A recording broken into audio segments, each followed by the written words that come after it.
They say success is a slow climb, not a sudden flight. But what if you fall again and again? Does that mean you weren't meant to rise? Think of Thomas Edison, who failed over 1,000 times before the light finally shone. Think of J.K. Rowling, rejected by 12 publishers before the world met Harry Potter. Think of Michael Jordan, cut from his high school basketball team, yet called the greatest of all time. So here's a question. If failure is the teacher, why do most students quit the class? Stay with us till the end of this life coaching tale, because today you'll learn what truly happens the day the lazy boy tried and fell, but never gave up. There lived a young man named Ravi, 24 years old, known by everyone as the lazy boy. He was kind but slow, dreamy but unmotivated. He often sat by the riverbank, watching the water flow while others worked in the fields. His friends would tease him, "Ravi, when will you start your life?" And he would smile weakly, saying, "One day I'll try," but one day never seemed to come. One evening, as the orange sun sank behind the mountains, an old monk walked into the village. He stopped near Ravi, who was lying on the grass, staring at the clouds. The monk asked softly, "Young man, why do you lie here while the world moves?" Ravi shrugged. "Because every time I try something, I fail. I'm tired of failing." The monk chuckled gently. "Then fall, but fall forward." Ravi frowned. "What do you mean?" "Each fall should move you closer to strength," said the monk. "Tomorrow morning, meet me at the hill. Bring nothing but your will." And just like that, the monk walked away, leaving behind a sentence that would echo in Ravi's mind all night. Fall forward. The next morning, the village was quiet and cool. Mist curled around the fields like silver threads. Ravi, half sleepy, climbed the hill to meet the monk. The monk stood there with 2 large buckets of water and pointed to a well at the bottom of the hill.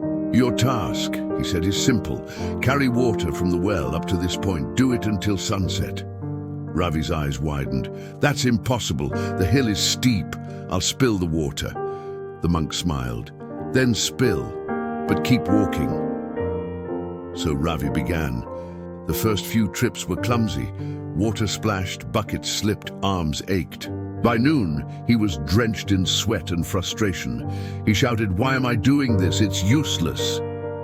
The monk replied calmly, "So is complaining, but you still do it."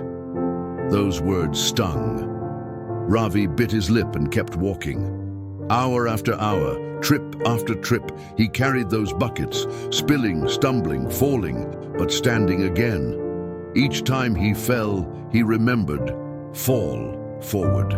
By evening, the sun painted the sky in gold. When Ravi reached the top for the last time, the buckets were almost empty, but his heart felt strangely full. The monk smiled and pointed at the path behind him. "Look!" Ravi turned and gasped. The once dry path now shimmered with wet earth. Tiny green shoots were already peeking through.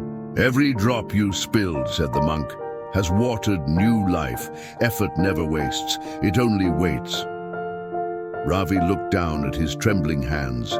Tired, yes, but strong. And for the first time, he smiled with pride. Days turned into weeks.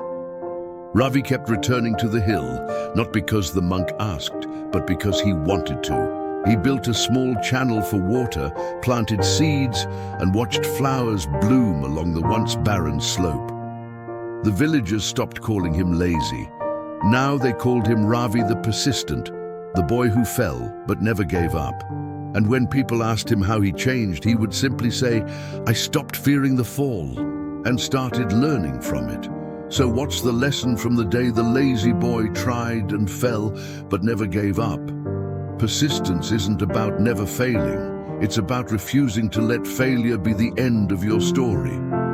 Remember this line: the climb only matters because you keep taking steps even when your legs shake.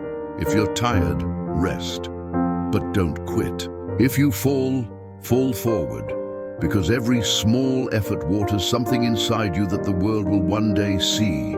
So, ask yourself, What hill are you climbing today? And how can you turn your spilled drops into seeds? If this story touched your heart, like, comment, and subscribe to Life Coaching Tales. And stay tuned. Next week, S story is the potter who broke his own clay to find his shape. Until then, keep walking, keep falling forward.